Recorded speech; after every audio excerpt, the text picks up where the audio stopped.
after the break. But back to Dr. Lamb, my good friend. And we'll listen to That's the last slide. Could you put up the first slide? So just to give you a context of this talk, it's going to be some parts philosophy, some parts technique, and I'm going to introduce some concepts that will be elaborated in much greater detail tomorrow in my fat graft course that I'm co-running with Steve Cohen, and he's going to be talking more at that point about fat, so I don't want to be redundant. So I'm going to talk tomorrow more about fillers, but it's really going to be the same conceptual framework. A thought process of understanding the eyes in triangles. It's really been the best thing I've done this last year in seeing the face. So I'll introduce the concept there. And one more plug for a talk tomorrow at 3:48. It's going to be the top 10 pearls of fat grafting in about 10 minutes, and I think those are good summary points. So no disclosures. I've actually now giving all my proceeds of all my books to charity, so that way I can say, if you want to buy this ancient book, you can. There's really a paradigm shift in the last decade and another one in the last few years of really refining how we see volume.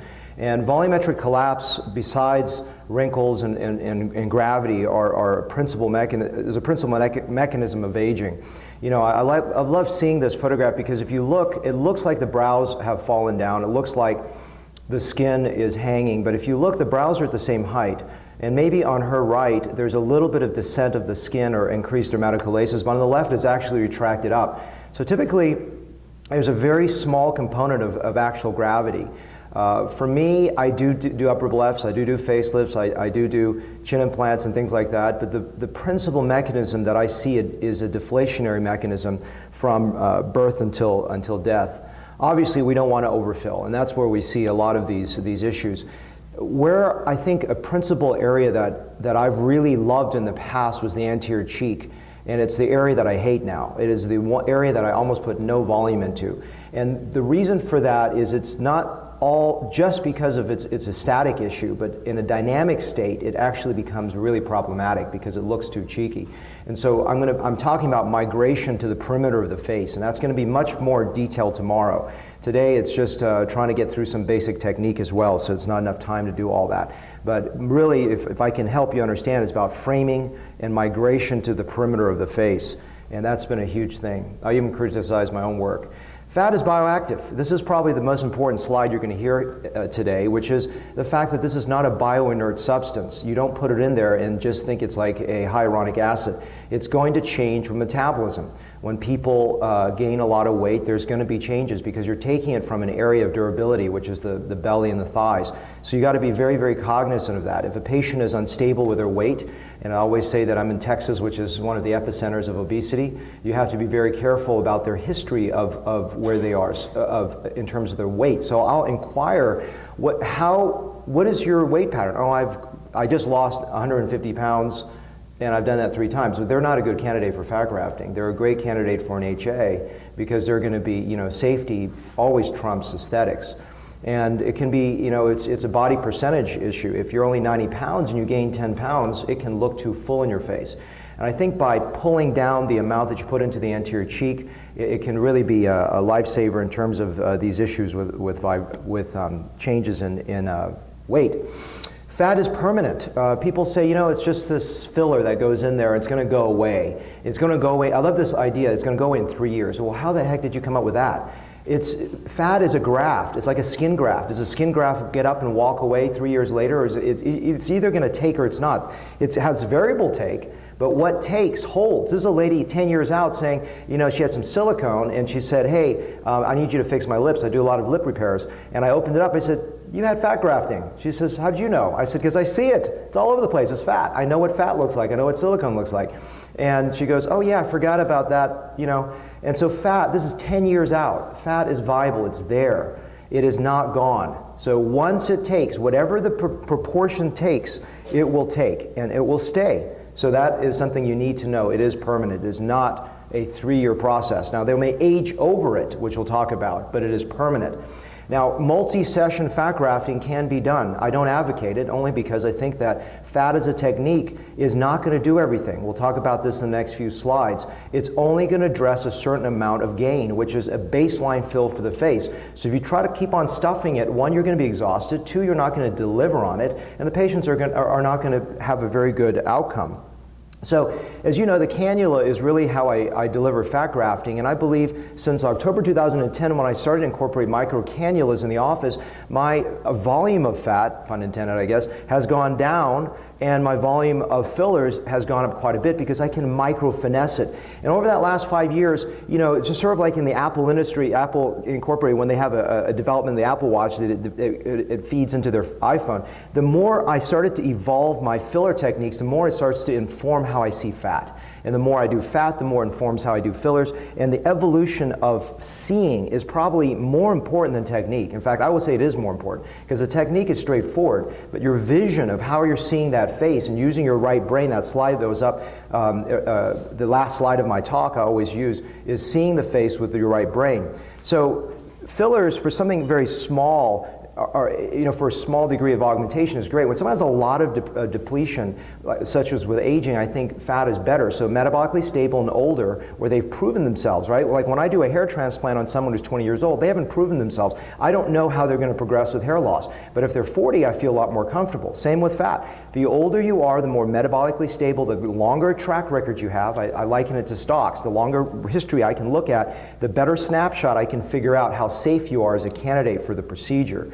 Now, I still do a ton of fillers in people that are older. They just don't want to have fat, and that's fine. There's so many ways to do this. So I use models of communication. I'll elaborate upon this more tomorrow in one of my talks. But the idea is that women, when they look at themselves, they think they're too full at 20. You know, you said, you know, I want to grade you to look 20. No, first of all, no one wants to look 20. They want to look better. They want us to look a more vibrant self of themselves. And so what's interesting, there's a constant loss of volume. So people ask me, is fat permanent? Yeah, but you're going to age. If you're fair skinned, you get a lot of sun damage, and you go out in the sun, you're going to eat up the fat, but you're going to eat up your native fat, not the transplanted fat, which is much more durable in nature. And so I use fat grafting as an 80%. Now, is it always 80%? No. It could be 70, 60, 8, 90. But the goal is not to shoot for 120%, not to promise a patient 120%, but to deliver what you can with it, and always tell them before you do it that you're probably going to need some fillers in the face, because that's going to be an important way to get the result better. So if they come back to me on a yearly basis, or every 6 months, or every year and a half, I use fillers to tank up my fat. My fat is I say fat is free because, you know, a lot of HAs can be expensive. But when I build up a face with fat, I can then tank it up and sustain it with small fillers in the office. And that's the way I help them understand sort of navigating through those period of time. And this is important. Again, these are just tools of communication. If you communicate well and explain things well to a patient beforehand, you get out of trouble on the back end. So I liken fat to a mattress. It builds a foundation work for the face. It makes the face look better in that blink, which we'll talk about. But it's not going to fix these little micro issues. People using it to try to fix an acne scar, trying to fix a little wrinkle, trying to knock out this area, even trying to make a tear trough perfect. To me, it's unreliable in a precise fashion. I always need some finesse work with fillers. So fat is a foundation. If there's too nuanced an area, if they just want to come and do a little tear trough, they just want to do a little area here, I'm going to do a filler. It just makes no sense for me to go to the operating room and build their face with a little area when I know that there's going to be some unpredictable absorption of the fat, because there's always some variability with that. But as a foundation work, it's great. So like replaces like. I've given a talk before. It was going to be my talk tomorrow, but I'm pulling it into this one here, which is understanding how I think about implants versus fat. They're very different, because if you have a bony depression or bony loss, then you know, an implant is going to be better. But what happens with aging? Well, there is a loss of both soft tissue and hard tissue, but there is a larger degree of soft tissue loss. So when you look at aging, that envelope actually diminishes so that there's a smaller range between the two. So if you go and put an implant in, you actually narrow that area and you get a more bone exposure. The more bone that's exposed in the face, the older you look. And if you put a lot of hard implants into the area, it can look more bony, unless you put so many in there that you try to offset the soft tissue look so you don't see transitions, then you can get away with it. But I think that's a larger project. So with that, going back to aging being a proportionally soft tissue loss, and then using a fat transfer or a filler, then you get exposure of that bone coverage, and I think that's important. I don't like marketing terms like, you know, stem cell this or PRP this for fat, because I think I've tried all different types of stuff within the FDA guidelines, and I really haven't seen better take. And even my colleagues, the Glassgolds, who've really done some good quantifiable work, have shown that different modalities of processing have improved the take, but so negligibly in an inconsistent fashion that, in my opinion, I don't really need to get better take. I want to get better understanding so I can deliver better aesthetic results for a patient based on a paradigm of seeing the face and delivering that. So I know a lot of you are going to be obsessed with how do I process it. I'm going to go through it. How do I, you know, to me it's almost a rain dance. Do you centrifuge it? Oh, that's outdated. Well, we use this technique. I don't think it really matters, honestly, but that's obviously I'm giving a highly biased talk. So fat loss is progressive. So baby fat basically is an entity of fat that's predating a time that you thought you liked the fat. So anytime after that, you don't like it, you get hollower. So I ask my patients, when did you like your face the most? And what usually for women, it's in early 30s, late 20s. You take that break point, and whatever time that you liked it, you take 5 years behind, you think you look too full. You added 5 years, you look too thin, given the fact that metabolic, you're the same weight. You know, if you've obviously eaten a lot of McDonald's, then that's another story. But if you're at the same metabolic weight, then you're going to have a volumetric collapse of the face, and that's a progressive thing. So my goal is to bring you back. So the blink idea is truly the way that I develop my left brain techniques is by seeing with my right brain. You must engage artistically with the face. Is it prettier? Sometimes I don't even see a change in a certain area that I'm filling, but the face just looks prettier. Well, I've achieved it, right? So as you're filling, as you're looking, use the dynamic nature of your right brain to gauge, is it attractive? And that's so important because you don't just fill. So facial shape changes, which I'm really going to talk a lot tomorrow about perimeter ideas of understanding outer shape faces, is an evolution where we go from roundness to this change to more of an oval shape. And that ovalization is probably the more ideal setting, and that has a lot to do with the perimeter, not central face.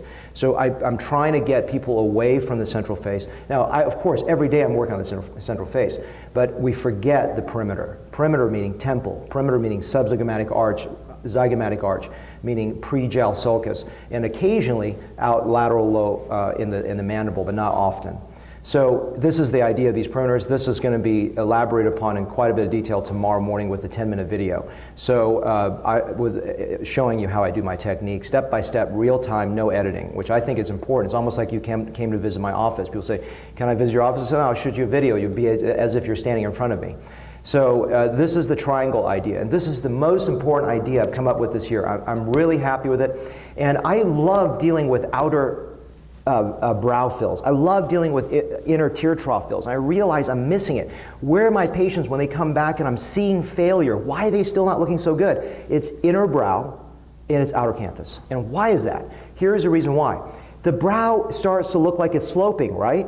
Like this. So we think we got to lift it. But here's the deal. I start to fill the inner brow first. And once I do that, this sloped appearance changes to horizontal. Try it with a filler. You're going to be blown away. And you know what? When patients, when they get filled in their face and they can't tell what's going on, half the patients don't know if they look better, even though I can see it. When I do this inner brow fill, almost all of them, 90+%, go, wow, my eyes look good. What is it? That little A-frame change, when I horizontalize an eye, it looks great. Same thing with outer canthus, because what's happening is when the tear trough slopes and I filled it, if I can just fill that outer canthus, boom, horizontalizes. So we're going to talk in great detail tomorrow with the video, but I just want to introduce that concept for you.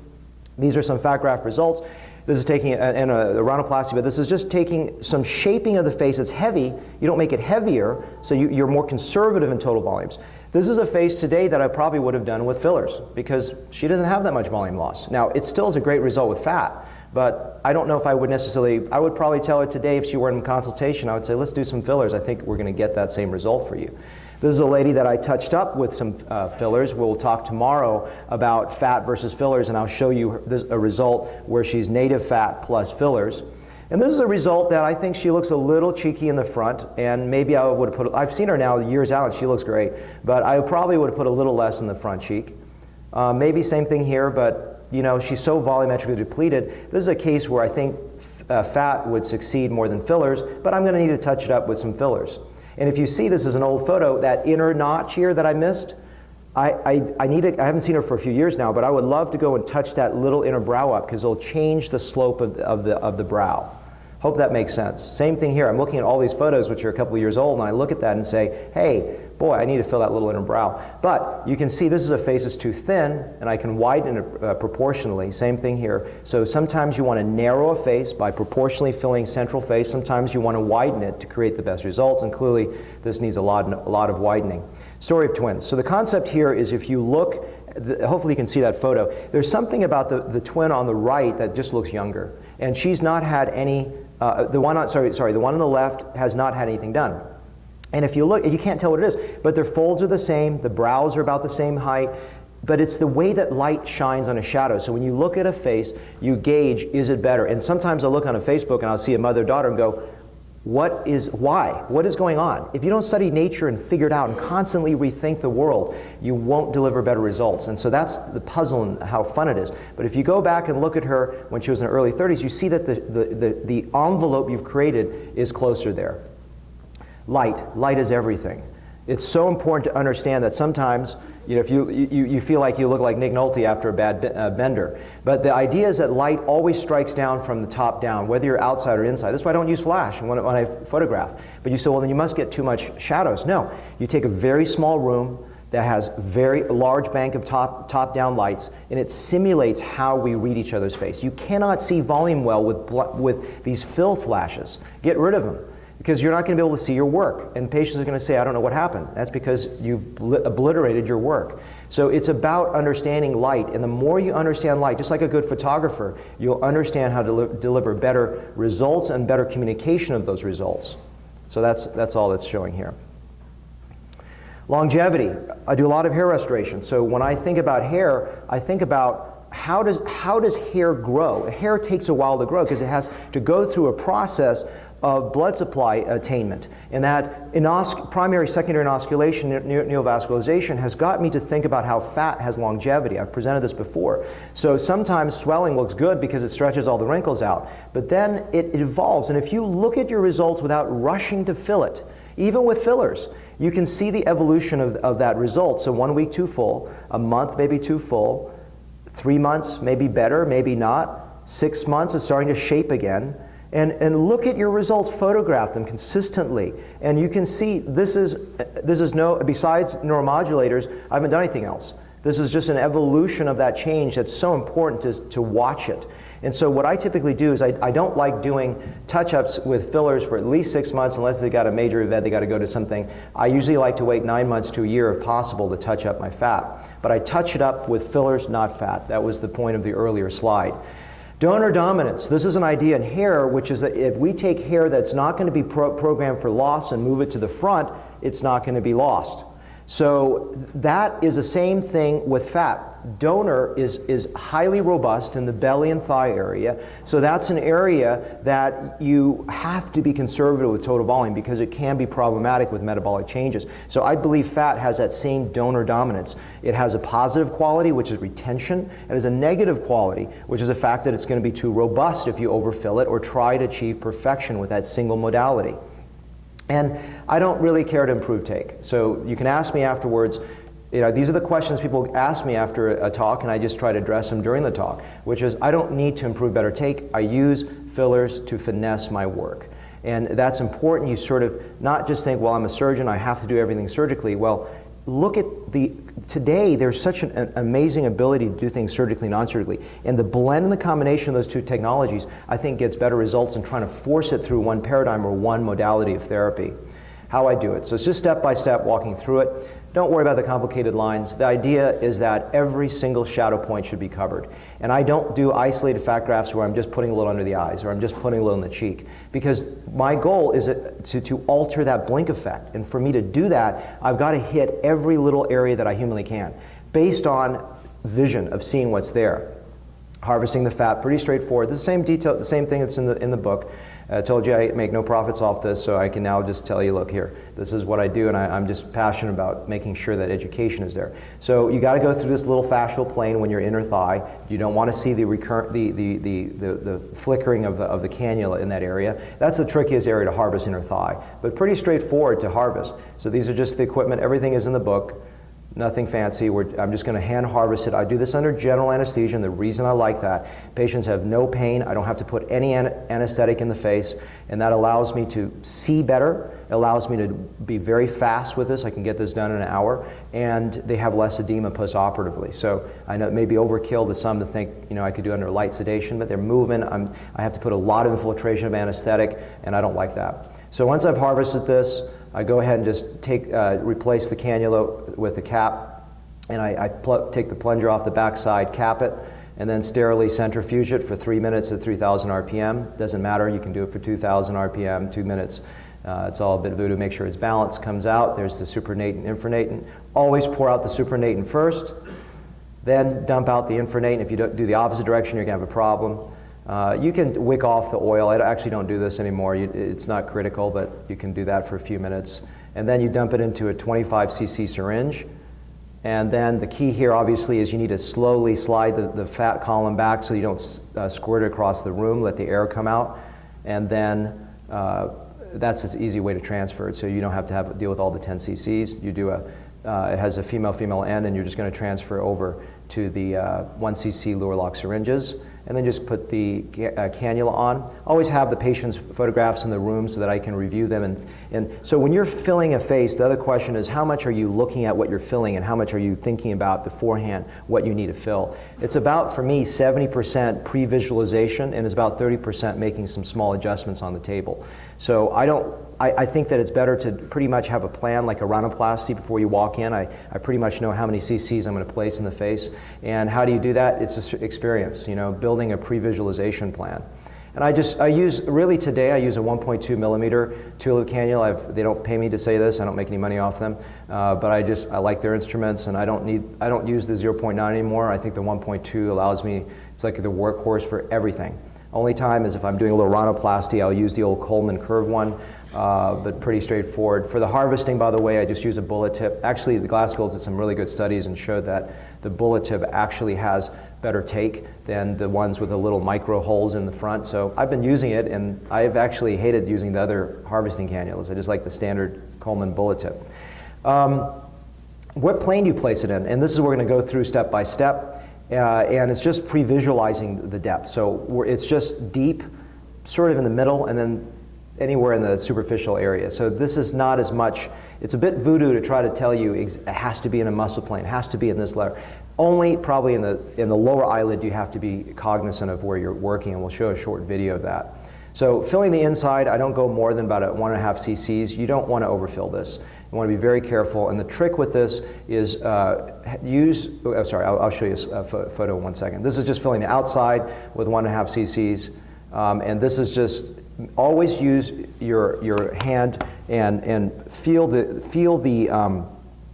use your dominant hand to guide where you're placing. You want to sort of release this arcus. You can feel this release that's going there, and you're just filling it back and forth across the rim. You just inject it as it's dancing back and forth.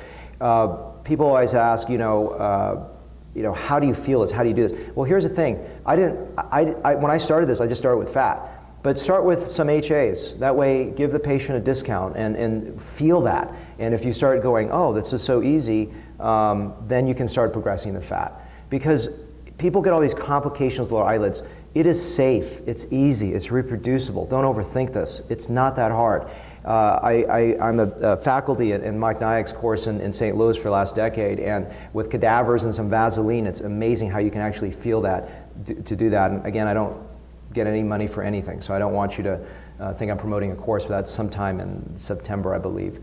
And I'm faculty on there, so if you want to come in that course, I can walk you through and let your hands feel how it goes. So it's sort of fun when you do that. This is a short video. Chuck, can you play this? If it is it playing? There we go. Is there audio to that? Or maybe there's no audio. Okay, there's no audio. So it's just placing it along the way, just dancing across the rim, and using your non-dominant hand to really make sure the globe is protected, and you can feel it tactile that you're at that just above the periosteum. You're not subperiosteum. You can't go below the periosteum. It's impossible. So you're just dancing above the bone, and just putting little aliquots. Anytime you get stuck with a clogged area, just pull it out and shoot in the air and come back and go in. Just don't overfill and don't push this. Start conservatively. Start with 1 cc, or I don't go past 1.5 cc's per half rim. And the outer canthus, we talked about it earlier in terms of my new paradigm, but that's an important area to fill. When I was starting to do fat grafts, I would just do the lower rim like this, but the outer canthus is important to fill some. So put 0.5 cc or so, and it will balance that full rim. And now basically, look at the lower rim as a circular entity, and as I'm approaching the lower rim, just think of it going however easy perpendicular to get in there. It doesn't matter where your entry points are. You may need 3. Whatever is easy to make it consistent numbers and for easy access. And then the nasojugal groove, I don't put a lot there. I don't think it needs a lot. I think it gets too much in the anterior cheek, too much in this area. Just really, if there's a bottom line you can remember from this lecture is remember fat is bioactive and move away from the front of the face and move to the sides. This is just filling the brow, plane of least resistance. Very, very easy. Can I have 5 more minutes? Is there? Okay, great. So filling the brow is going to be very easy. Plane of least resistance. Here's a video. I don't know, maybe audio in this one. Chuck, can you play that? Maybe there's not. So and this is an older video, so I don't have the inner brow filling, but you can approach that from a mid-brow stab point. But just fill it. Again, this is not rocket science. This is easy, and people tend to overthink a lot of fat. Again, I'm more obsessed with being technically perfect in the lower eyelid and then having a better vision. If you can remember those 2 things, you've understood fat. And staying away from anterior cheek, staying away from anterior face to the best of your ability and slowly build into it. And this is filling the anterior cheek. You go through the malar septum. You go from this direction so you don't deposit on the wrong side of the septum. But basically, just be conservative. How much? What is conservative? 0? That's a great number. I love that number. Or 0? No. Or sometimes I put 0.5 cc. I may put 1, but honestly, sometimes I put nothing in or 0.5 cc. If I start to see it start to build after I fill the lower eyelid, I will leave it. And I'm very conservative with anterior cheeks now. I realize that the outer cheek is the key. So, outer cheek, how much I fill? A lot. 2, 3 cc's, maybe 4. It depends on how hollow they are. And I blend it over the whole architecture of that outer bony frame, going up in the temples. So that's an important area. I don't think I showed the temple here, but the temple, my take rate is not as good in the temple. So fat has a variable absorption as well, and so you just got to understand the limitation of that technology and underhit the areas where your take is going to be too good, like the anterior cheek, or fill a little bit more in areas that you're going to have a little absorption, or you feel it's safe, like the outer cheek. That's just buccal. And the buccal, if they're really hollow, you can put 4, 5, 6 cc's in, but clearly, please be conservative. You're starting with this, always undershoot this, and just going, always blending out. The art of what I do, like I liken a lot of things I do creatively with the hair, is everything in a hair transplant has gradual transitions. There's no abrupt changes to the angles. Same thing with fat. Same thing with fillers. Every part of the face, the more beautiful that you can design it, the fewer transitions of the face. So that's another point that I'll talk much more in detail about tomorrow, is think of shadow transitions. And the fewer transitions you have, the better. And then pre-jowl is basically a 3-dimensional object where there's a little bit of hang in the lower portion. So you want to just fill across this zone and look at the capture of where that jowl comes down. But I'll be honest with you, they still probably need a little filler there to manage this. And then just anterior chin. It's amazing when you change the bony architecture of that front area, how it just influences the way you read the face. It really is pretty cool. And this is an area that, honestly, the absorption is pretty high, so I can overfill it. I'll put 3, 4 cc's per side. All the numbers I was quoting are per side, by the way. And then lateral mandible, a real good pearl, I'm going to talk more about this tomorrow again, is focus on how you see the face from the front. As surgeons, we always go from the side view, so we don't think of it from the front. And I did a case where I did the lateral mandible, and it looked too full because I was looking at the side view, it looked really, really good. The frontal view looked too full, so I had to go and adjust that. So always remember the frontal view. That's the most important view you're going to have. And so when you see my before and afters, mainly their frontal view, because that's socially, professionally, how we interact. And that's so important. And so just filling it in multiple directions, especially if they had a facelift, it builds back that area.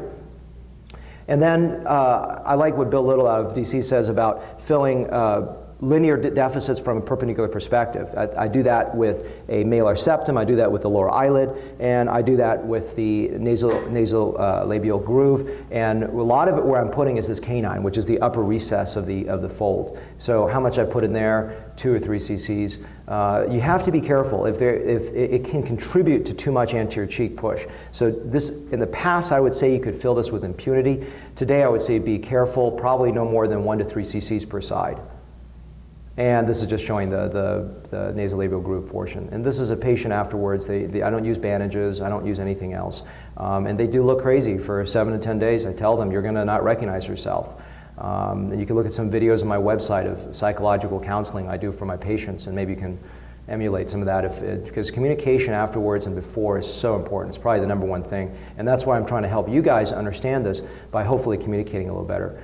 Always, always, always reassess your work, not from an analytical, is this area obliterated? Because patients, females in particular, come in with an 8x magnifying mirror.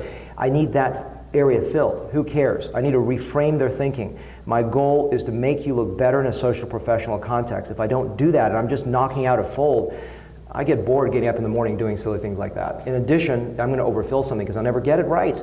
So recalibrate the goals and objectives of what you're trying to achieve. Thank you very much. Thanks, bud. So we're going to break